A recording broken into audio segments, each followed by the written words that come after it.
Welcome.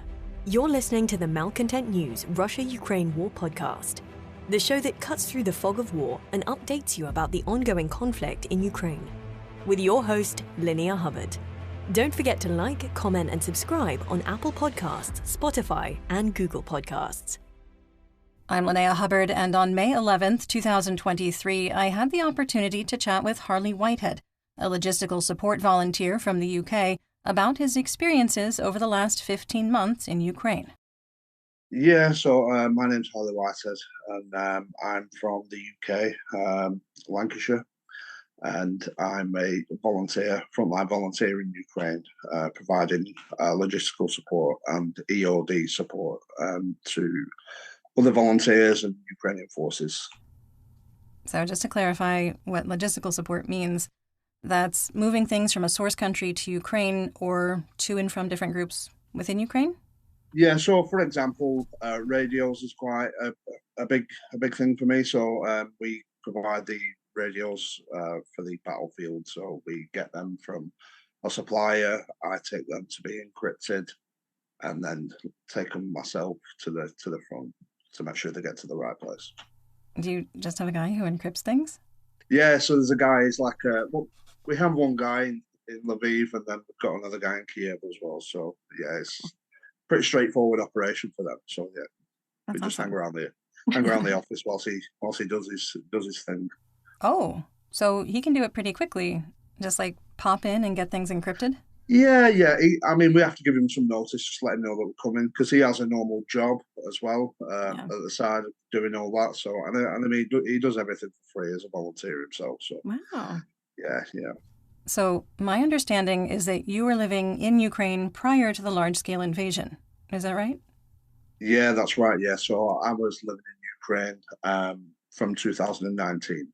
So I was living in the Kharkiv region and then into Kiev. Yeah, so I was working there as a teacher. Actually, I was a teacher of English. So What made you want to go to Ukraine to teach English? yeah, to be honest, we just went there by chance once. It was just we didn't like Poland. We was in Poland and we were pretty fed up of it. And we went to the airport and we just said, like, where's the next cheapest flight out of here? So, and it was £20, which was about $25 to Kharkiv. So we went to Kharkiv and then, yeah, I just loved the place. You know, we met some good friends, and then it was a case of, you know, we kept going back and meeting friends, and then eventually, you know, I just wanted to stay. So, yeah, that's the story. Was it easy to just start teaching in Ukraine? Yeah, I had to do some courses and things, but I mean, the need for native English speakers was always quite high. I mean, you know, a lot of people want to, even though I've got a northern accent, you know, I probably don't sound like your normal British guy off the Hollywood TV. You know, a lot of people want to learn from a native speaker, and they will actually pay that extra as well to learn. So I got a job with quite a decent company as well, which was quite well paid for Ukraine. So yeah, it was worth staying around for. And did you have to learn Ukrainian to teach there, or even just to like get by day to day? Yeah, no, I didn't have to learn anything. I mean, to be honest, Kharkiv is quite a good city in terms of English speaking. It is and was probably before the war. I think it's fair to say it was a quite Russian speaking city. Mm-hmm. I didn't hear anybody in the whole time that speak Ukrainian. So English language there is quite good. There's a few clubs, and there's actually a bar which you can actually only speak English in. So yeah, it's quite popular as well. Yeah, so it's English speaking. Everyone speaks English and practices in Kharkiv. So yeah, it was always okay in terms of getting by and stuff. And to be honest, I did learn some basic Russian as well. So just to get myself by, and I had plans and stuff to travel in Central Asia and places like that afterwards anyway. So I think learning Russian was always part of, you know, the agenda anyway, even after Ukraine and stuff. So yeah. So for any listeners who aren't super familiar with the map, Kharkiv is quite close to the border with Russia. Were you in Kharkiv when the full-scale invasion started? No, what happened is that I came back to England for 4 days, and I was due I was due to go back to Ukraine on the Friday. I flew back on the Monday night back to England because I have a daughter here, you see, who obviously maintain contact with me. She's 10. So I flew back here for 4 days, and during that 4 days, that's when the invasion started. Oh, Yeah, it was like a case of being in England. You know, I woke up to a message. Turn on the news. I turned on the news, and it's like helicopters flying over Kiev, and I'm like, what's going on? Literally, I was there like the day before yesterday, sort of thing. So it was, yeah, it was just all a bit of a surreal moment for me, really, to watch, my home at the time, because at the time I was actually living in Kiev, so when the war started. So yeah, it was crazy. So we just kind of, got a bit shell shocked by the whole thing and the media, and eventually, I think I landed back in Ukraine on the 3rd of March. Everyone wanted to do something to help, and everyone in England was like, talking about what was going on and finding ways to help. And I had a van here, so I just drove a van full of supplies over. Yeah, that was the start of everything for us. before that, did you think the invasion was for sure going to happen? Or was it more like it's bluster? No, like, no, I think we all just thought it was never going to happen, or we actually thought that if it was going to happen, it would just be Donbass and Luhansk. I mean, to be honest, I was actually doing some photography a few days before for one of the English newspapers, because I did a bit of photography, and they actually reached out and said, "Do you fancy covering this demonstration in Kiev?" And there was like 20 something thousand people in Kiev doing the demonstration. That was only a couple of days prior to the invasion, and um, yeah, I mean, I don't think anybody really thought that it happened, and that's me included as well. So yeah, it was quite a surreal time. But some of the other expats who I know, they was obviously stuck in Kiev at the time and trying to get on the train out the country and everything. To be honest, I was the only one who was actually going the other way. So out of everybody that I know personally, anyway. So Yeah. yeah, but no, none of the expats that I know from living there are in the country anymore. Did you have an idea as you were driving your van back to Ukraine what you were getting yourself into or like what you would do to help? Or was it more like pack the van and see what happens?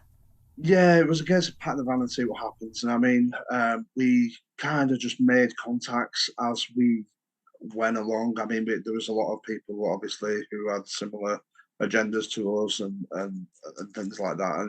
And me knowing the country, because I've travelled the whole of Ukraine even prior to the war. I used to get on trains everywhere on my spare time because I was always bored.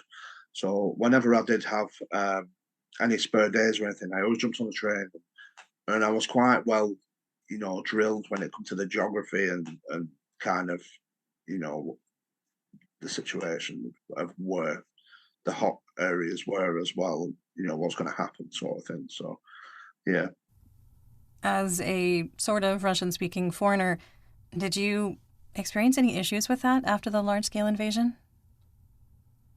Yeah, it did. Yeah. So, when we first actually went back, we got detained in Lviv, just due to the fact that they'd searched my van. Um, and there was loads of stuff in there. And we'd been searched numerous times already, so I wasn't concerned. And then I had a bag with a laptop in, and I didn't know that there was. They actually told me to stay in the driver's seat, and my passenger, he was showing them the back of the van. And then all I heard was, this is a big problem for you. And then my mate at the time, he shouted, Harley, you better come here. So I've got out of the van, and they've got my laptop bag, and there's a Russian dictionary in the bag that I didn't even know was there. Like, I forgot it was even there. I've not even opened that pocket on that bag at this point for about 12 months. So I was like, you know, I didn't know what to do. Anyway, they were all pointing guns at us and everything. And then because I studied construction at university, I had drawings from my quantity surveying classes. So there was obviously building drawings, and they was trying to say that was a bomb and cavity in a cavity and all this kind of stuff. So yeah, we ended up getting arrested for 3 hours. So whilst they went through all our phones, all our laptops, everything, we got Wow. arrested. So until I could actually explain, he just didn't understand it. And I think in Lviv, obviously, they're quite patriotic about Ukraine, and it's probably Ukraine's most patriotic city, to be honest. So I mean, Russian language is, it's not always welcome in Lviv. Yeah, so Wow. it caused a big problem. This guy's got a shotgun up against my chest, and my mate sat in the van, but he's got an AK-47 pointing at the back of his head. He's not allowed to look anywhere else, and it was like that for 3 hours. And then the SBU came, and the guy spoke better English, to be honest, than the soldier who had the problem. So the SBU came, and after a bit of dialogue and everything was all right. I can't blame them for thinking what they did, because there was a big problem at that point with saboteurs and stuff as well. There was people, Russian saboteurs as civilians, and all sorts of people coming in and out of the country. So it's probably hard for them to police that as well. So someone with a Russian dictionary and a few building drawings, it's going to be a bit suspicious, isn't it? It's pretty sus, yeah. Yeah. Where did you go from there? Well, we actually we was working out of Ternopil at the time, because at the time it was more humanitarian aid. So we had a lot of refugees arriving in Ternopil, which is a city in the west near Lviv. The weeks went by. We actually got a base in Zhytomyr, which is about 2 hours from Kiev. So so we was working out of Zhytomyr, trying to get aid into the areas towards Kiev. But obviously at this point, the territory was becoming occupied, so obviously Bucha, Borodyanka, Makariv, all them areas occupied. So it was quite difficult for us to actually make any moves at that point, because we wanted to get to Kiev, but we couldn't. And to be honest, we was quite lucky one day, because one day we did want to go to a place, and to be honest, if it wasn't for Swampy, I don't know if you know who Swampy is, but he's another volunteer. But if it wasn't for Swampy, we probably would have driven into the Russians. So, because he rang me literally 20 minutes before, I was on this road, and it's the Zhytomyr Highway. Everybody knows about what happened on there. But I was on the Zhytomyr Highway, and he basically told me to stop my vehicle now, like, do not go any further. And I was like, okay. Wow. He said the Russians are on that highway, and luckily for us, we did actually stop. Wow. Yeah, we turned around. So I mean, if that phone call never happened, who knows what could have happened? And they, might have been all right, might have been dead. Who knows? When you say humanitarian aid, what sort of stuff were you collecting and distributing at that point? At that point, it was mainly food, dry food, clothes, thermal blankets, just general stuff like sanitation. They were trying to get spare mobile phones and stuff as well, stuff for children and everything at that point. So that was pretty much what we was focused on at that point doing. Because what we had a large van, and we had trucks coming from the UK to the Polish border to meet us. So what we was doing is filling up at the border, coming back into Ukraine, filling up, coming back, and it was every single day. We was flat out. So I think I was driving something like 18 hours a day at that point. Whoa. Yeah, so it was crazy. It was like literally 4 hours sleep, and we was back on the road again. Just because the border queues were quite intense as well. But luckily we had like a bit of a piece of paper and a pass, which 9 out of 10 at times got us through the border quite quickly. You've been saying we. What kind of team did you have? It was just me and another guy called Stephen. So he was a mate of mine. Yeah, so he used to live with me in the UK, come to Ukraine to visit me every now and again when I was living out there. So he just joined in, and it was just me and him. Yeah, it was a 2-man band. Yeah, Wow. yeah. Do you have any sense of how much aid you guys transported? Each run was probably around 6 or 7 tons, and we was doing it virtually every day. Like, we was driving stupid amount of hours. So, well into the hundreds of tons, like, when it comes into it, because each lorry was carrying, I think it was 18 or 19 tons of aid. So, and we was clearing a lorry like every 3 or 4 days or something. Yeah, it was crazy because what they was doing, they was driving from England, and then the lorry drivers were actually staying on the Polish border, waiting for us to come back and everything. So yeah, it was. Wow. It was intense, and it was hard work at that point. It was very, very hard work, but I got a lot from it. So it wasn't the case of it being like tough in a sense. It wasn't.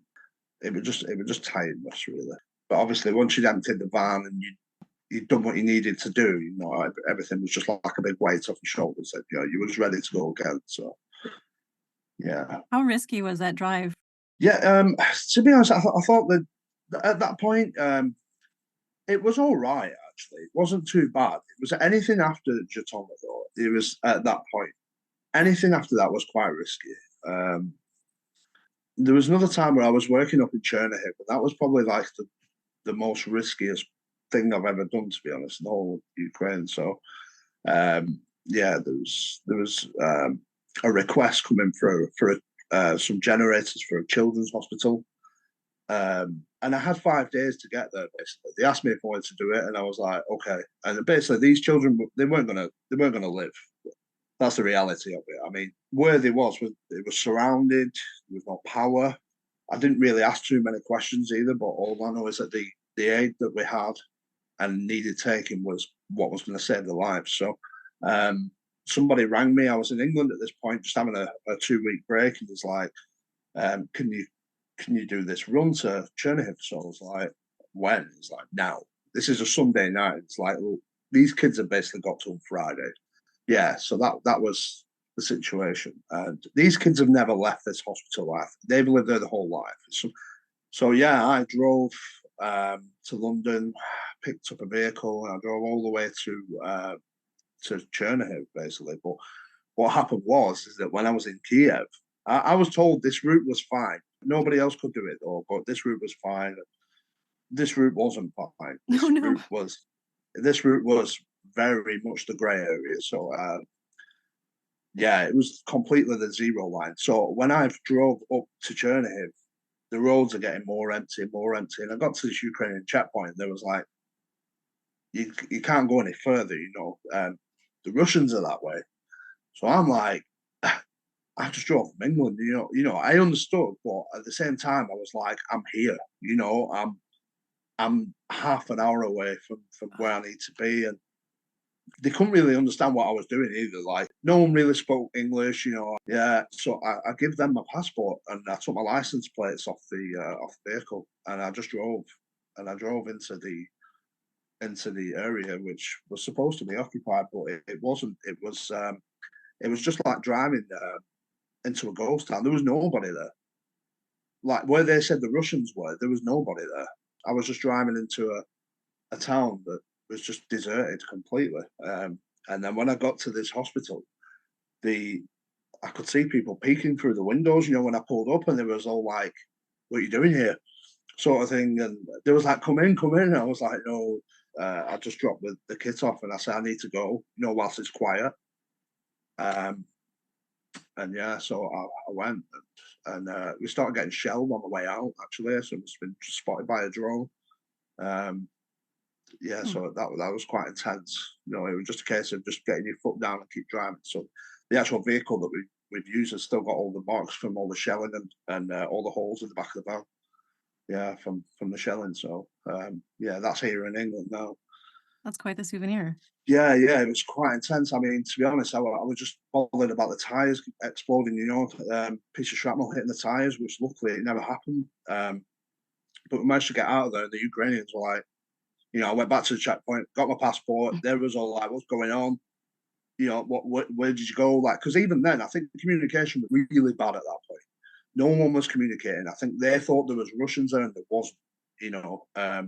The Russians were probably further back than what the Ukrainians thought. But yeah, it was quite intense. It was very intense. But I'll never do that ever again. And I was quite angry actually at the people who sent me, to be honest, because they told me it was all, kosher and everything's fine. And we just, and the reality of it is that they knew that it wasn't fine, and they had nobody else willing to go. So yeah, it was intense, but yeah, I won't be doing that again. We have a bit more things now to communicate and a few more things to study and everything nowadays. So yeah, this was quite early on in the war. Do you have any, I mean, don't give me specifics, but do you have intel connections now that can help you map a route? Yeah, completely. Yeah. These days we do. Yeah, so we always communicate with whoever is receiving the goods.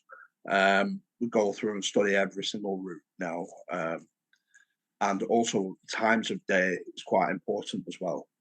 When doing what we do, because obviously we supply kit to the front lines. We're not delivering to Kiev or Lviv or anything. We're going right into the east and the southern front. So yeah, everything needs to be studied properly. And I mean, you can't always predict what's going to happen, but at least you can give yourself the best chance. That's nerve-wracking, I'm sure. Yeah, of course. I mean, to be honest, sometimes you gotta remember not to get complacent as well. It's quite easy to get complacent, especially when you're in my position. I mean, I've done, tens of thousands of kilometers, now on the front line. So, I mean, you need to just make sure that you stay focused and make sure that you treat every single task as a new one. And, you can't get complacent, even if you've been there 20 times before. You need to just make sure that you do your job properly. And that's how everybody stays safe, isn't it? So you started out kind of just doing whatever was at the border, bringing stuff in. Was that mostly for internally displaced persons at that point in time? Yeah, completely. Okay. Yeah, it was all that. Yeah, and hospitals as well. We were supplying hospitals with medical aid, so obviously there was a massive shortage, and hospitals weren't ready for all this. So yeah. So from there, from bringing aid to internally displaced persons to then bringing things to the front line, what was that transition like? What was the impetus behind that? Yeah, needs changed massively, and I mean, I think once we started, we actually just did like a couple of loads for the army. It was just more of a chance basis, and can you do this for us, sort of thing, from an organisation, and then we actually seen how bad and undersupplied the army was. So, and then it's just kind of like transition from there. We met some connections in the army. I already had some friends in the army in a bit of market, so I had a good understanding of what they actually needed and what they were short of. But it was a case of what we could get. So it was a case of me reaching out to organisations who have equipment for the soldiers and who supply that kind of stuff, and then basically offering my services to them. And that's always been a priority for us as well. Is the army, because we always feel like the army actually need the stuff more than the civilians do. If there's anybody who's not got anything out there, it's actually the army. I know they talk about the US and the UK supplying all these billions of pounds of aid packages and stuff. That's missiles and stuff, obviously, which is needed, but the average infantryman is actually hasn't really got much at all. I seen a guy the other week walking around with wooden plates in his plate carrier. He had pieces of wood there, Oh. And he's just, that's the kind of thing that you see all the time. And boots and stuff, just basic stuff that they're lacking. You've got the high tech missiles, but they're lacking the basics, really. Yeah. How much does a plate carrier cost, or the ceramic plates? I think you'll be looking at level 4. So the plate carrier itself isn't actually that expensive. I mean, you can pick one up for a couple of $100, sometimes even less. I mean, you can get a lot of second-hand ones here in the UK, which people who've left the army sell the kit and stuff, which is a good quality kit. But it's the actual plate itself. You're looking at. I think here in the UK, you're looking at about £400-500 for a plate. So sometimes that's just a one. And that's if you can get it, because there's such a high demand at the minute. Everybody's got backlogs and pre-orders and everything like that. So, it's quite difficult to get stuff, because a lot of the Ukrainians, the ones who have got money, are kind of buying everything anyway. There's an army surplus shop near Manchester, and I was in there one day and I was talking to the guy in there, and he was saying that there was Ukrainians in London that were driving up every Wednesday in big vans and taking everything that he has coming in stock. He said he wasn't even putting it on the shelves anymore. It was coming straight out of his wagon into their van. He said because that was what was keeping his business going. Business was thriving for him. So it is quite hard to get some decent care of them because it tends to be all spoken for, but we do our best, and we do have contacts as well in Ukraine who can supply us when it's there. So, but yeah, you're in a queue. There's a lot of other volunteers as well who are before you, and that's the thing. So we have a big chat group. You see, people put out requests there. It's difficult. You gotta be fast. That's kind of impressive, though. It's amazing to think how much more efficient you guys probably are now compared to volunteers like 80 years ago, before there were chat groups. Yeah, completely. Yeah, and I always say that a lot of the help that was coming into Ukraine, at the start of the war, a lot of people probably didn't have good intentions. There was a lot of people collecting money and goods which never arrived in Ukraine.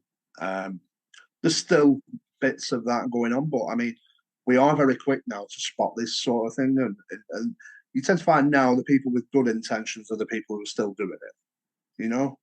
Yeah. So the people with the bad intentions, they've either packed up because they wasn't getting any more money, or they took all the money, or they've been found out by people like us. Because one thing is that we are good at, we're all good at communicating with each other and vouching for each other and stuff. So yeah, we can kind of see through a lot of people and what intentions they have quite early. Have you had to deal with counterfeit supplies and equipment? Counterfeit tourniquets, yeah.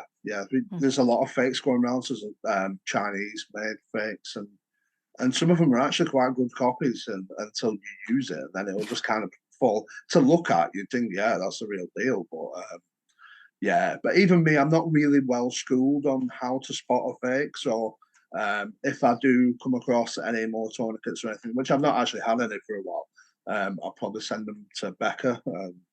She did say to me, send me some videos and stuff. If you can't get to me, send me some videos, and I can tell you whether it's genuine or not. So we do have that kind of thing, and obviously there's a lot of other people who do the same as Becca and are good at spotting these things. So yeah, if I ever got any tourniquets or anything, I would be straight away. The first thing I do is send the videos just to make sure that we are giving out good quality kit, because it could kill somebody. So got a lot of people out there, giving out kit that's killing people, and bad advice as well. I mean, there's problems with people saying they was medics and stuff at one point and they weren't, and all that kind of thing, and giving out training even though they I don't know where they got their training from, but there was a problem with that at one point. So I don't know what you call it down your way, but is it like stolen valor or something, where somebody, I think that's a US term for it, but yeah, people having false credentials sort of thing. So yeah, there's a lot of that going on, but yeah, these people tend to have been found out by now, hopefully anyway. That's a lot of audacity to fake a medical training program. Yeah, of course, yeah. So, because I think a lot of the time as well, because a lot of Ukrainians probably couldn't read English and understand English and stuff, and people were turning up with fake certificates and stuff. It was kind of just like, come on board. But I think once they started working in environments with actual professionals and everything, that's when they kind of got found out. That's why I always say it's always best for anyone to be honest. Just be honest. You might not get to do the job that you want to do, but you just got to be honest, because at the end of the day, people's lives are at stake. And it seems like people are keen to teach things too. Yeah, of course. Yeah, so there's a lot of training courses and stuff provided by other volunteer orgs. A lot of them are free as well. There's a lot of things you can do out there to train and learn, spend some time with organisations. I mean, all organisations will take volunteers, to a degree, providing that you're dedicated and you have good intentions, and you don't have alcohol problems or drug problems. Was there ever a concern about crossing a legal boundary with what kind of supplies you were taking and where you were taking them? Yeah, of course, yeah. I think, obviously, for us, it was always non-lethal aid, tactical aid. It's always been non-lethal. I mean, we don't carry guns or anything like that. Even if I had the choice to carry a gun, I probably wouldn't carry one, just for the simple fact of how much, how much red tape there is and problems it can cause as well. I always get asked, have you got weapons? All the time in the battle. I'm always like, no, but I always think, what would happen if I say yeah? Because are they going to stick the guns up in my face again? Because I've had that. I've had that a couple of times actually. So yeah, I always try and obviously stay within the legalities of things. I mean, sometimes when I'm bringing like infrared and thermal scopes in and stuff, there can be a bit of a problem with they want military paperwork for me to bring it in. So yeah, there's that side, but I always try and work around it if I can. Yeah.